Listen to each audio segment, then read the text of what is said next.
के समय पूतना को इतना असह्य पीड़ा हुई थी कि वह अपना वास्तविक रूप छुपा न सकी थी और राक्षसी उल्लू रूप में प्रकट हो गई थी। उसके शरीर से प्राण तो पहले ही निकल चुके थे। उसके राक्षसी देह का विशाल मुख खुला हुआ था, बाल बिखर चुके थे और हाथ पैर फैल गए थे। जैसे इंद्र के ब्रज के से घायल होकर वृत्रासुर गिर पड़ा था, वैसे ही वह भी कंस के बगीचे में आकर गिर पड़ी थी। इस प्रकार पूतना कंस के उपवन को तहस नहस करते हुए मृत्यु को प्राप्त हो गई थी। जब पूतना निष्प्राण हो गई थी, तब स्वर्गीय देवताओं ने भी विभिन्न प्रकार की आशंकाएं की थी। उसके भयंकर रुदन को सुनकर ब्रजपात की, उसके पंख की वायु से प्रलय की, भूमि में गिरने से भूकंप की, मरे हुए देह से पर्वत की शिलाओं की। यह सब देखकर देवता कुछ देर तक विस्मित से हो गए थे। तदनंतर देवताओं ने पूतना को और भी अधिक ध्यान से देखा। तब उनको पूतना के वक्षस्थल पर श्री कृष्ण मंद मंद मुस्कुराते हुए दिखे। देवताओं का अंतःकरण श्री कृष्ण के प्रभाव को जानता था, इसलिए वे सब इस प्रकार की दिव्य लीला देखकर चारों ओर से हंसने लगे और इस लीला का वर्णन करने लगे। देवता बोले, अत्यंत छोटे से शरीर वाले इस बालक से इतने विशाल शरीर वाली राक्षसी नष्ट हो जाए, यह कोई विचित्र घटना नहीं है। देखो, यह बालक अमृत देहधारी साक्षात चंद्रमा है और यह पूतना विष युक्त है। अरे, जगत में अमृत के प्रभाव से विष का नाश अवश्य संभावी है। देवतागण आगे बोले, विष किसी अन्य वस्तु में मिलकर उस वस्तु को भी विषी बना देता है। किसी अमृत के कलश में यदि एक बूंद भी विष डाल दिया जाए तो वह कलश भर अमृत भी विष ही कहलाया करता है। किंतु यहाँ कैसा आश्चर्य है, अमृतांग श्री कृष्ण विषांगी पूतना से संयुक्त होकर भी अमृतांग ही रहे और पूतना विषांगी ही रही। दोनों के स्वभाव में कुछ भी परिवर्तन न हुआ। देवताओं ने पूतना को रात्रि की तरह बताया। पूतना कंस रूपी कुमुद पुष्पों का पोषण कर रही थी और ब्रजवासी रूपी कमलों को सदा से ही दुखी कर रही थी। रात्रि चोर डाकुओं राक्षस को आनंद देने वाली होती है और सज्जनों को दुख देने वाली होती है, लेकिन यह भी प्रसिद्ध ही है कि सूर्य श्री कृष्ण रात्रि पूतना का नाश करते ही हैं। पूतना के देह त्याग के समय देवताओं एवं ब्रजवासिन गोपियों ने एक और अद्भुत दृश्य देखा। उसके देह से एक बहुत ही सुंदर चिन्मय देवी निकली। उसके बाहर निकलते ही आकाश में एक दिव्य रथ आ गया। वह रथ पूतना के चिन्मय शरीर को गोलोक के बहिर्मंडल में ले जाना चाहता था। वह रथ दिव्य रत्नों से निर्मित था और अनेक पार्षदों से घिरा हुआ था। वह रथ लाखों दिव्य श्वेत चंवर और दर्पणों से सुसज्जित था। वह अग्नि से भी दग्ध न होने वाले सुंदर सूक्ष्म तंतुओं के पर्दे तथा वह नाना प्रकार के चित्रों से सुसज्जित था। रत्नों के कलश से युक्त उस रथ में 100 सुंदर रथ निर्मित पहिए थे। उसके रत्नों की ज्योति सूर्य जैसे चमक रही थी। जब रथ को देखकर पूतना चढ़ने को हुई तो पार्षदों ने बड़े आदर के साथ उसे रथ पर चढ़ा लिया और गोलोक की ओर उसे ले जाने लगे।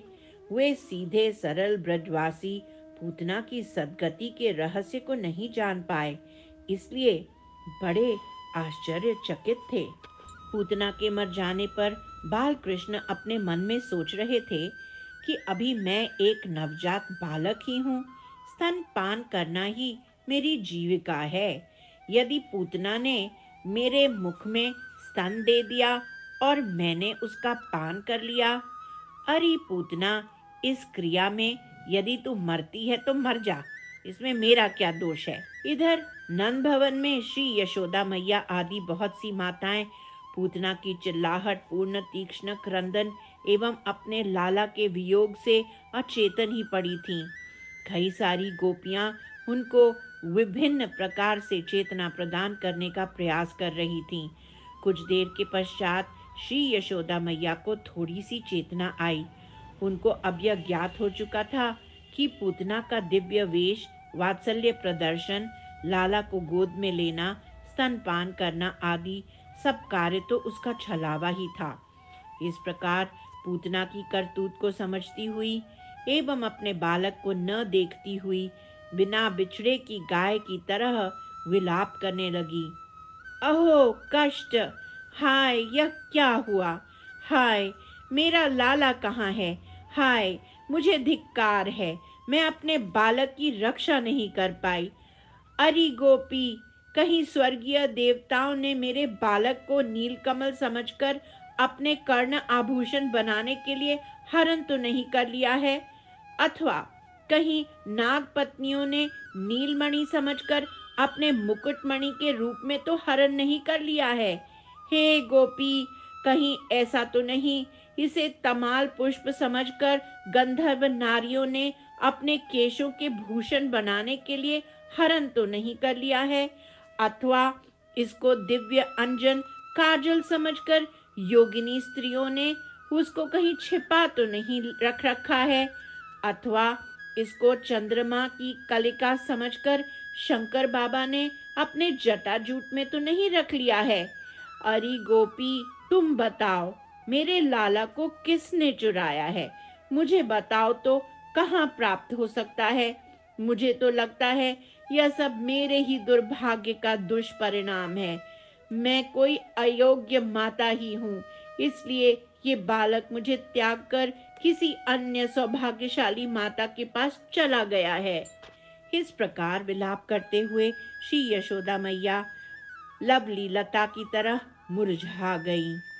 गोपियां उनको संभालने का पूरा प्रयास कर रही थी, किंतु वे वक्षस्थल पीट पीट कर उच्च स्वर में विलाप करने लगीं एवं केश बिखराकर मूर्तिमती करुणा देवी की तरह पुनः अचेतन ही हो गईं।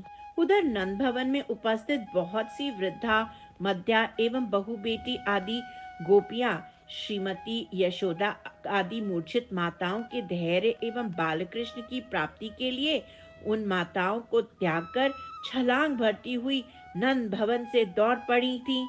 पूतना के पंखों की ध्वनि से वे उसके उड़ने की दिशा को जान चुकी थी। कुछ दूर दौड़ने के पश्चात उन गोपियों ने पूतना के उस 6 कोस लंबे शरीर को देखा, जिससे कंस के ही 6 कोस के वन वृक्ष को कुचल डाला था। उन सभी के लिए यह बहुत ही अद्भुत घटना हुई थी। वे सभी पूतना के इतने विशाल देह को देखकर अत्यधिक डर गई थीं। वे सभी मन ही मन सोचने लगीं, अरे, यह पूतना राक्षसी की भुजाएं, जांघें और पैर तो ताल के वृक्षों की तरह लंबे लंबे और किसी सेतु के समान हैं।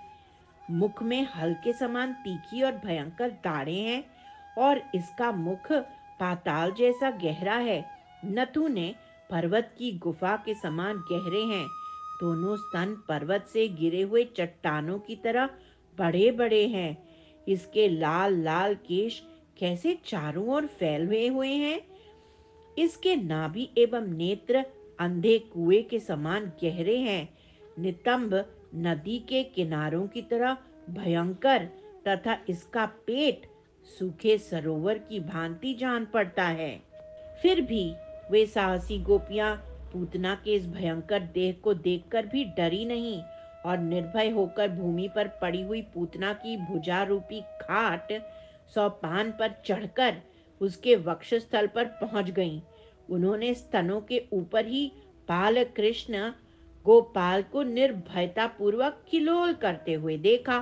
तब उन्होंने बालक को शीघ्रता पूर्वक वहां से उठाया और बिना पीछे देखे संभ्रम पूर्वक अत्यंत वेग से उसको लेकर नंद भवन की ओर दौड़ पड़ी।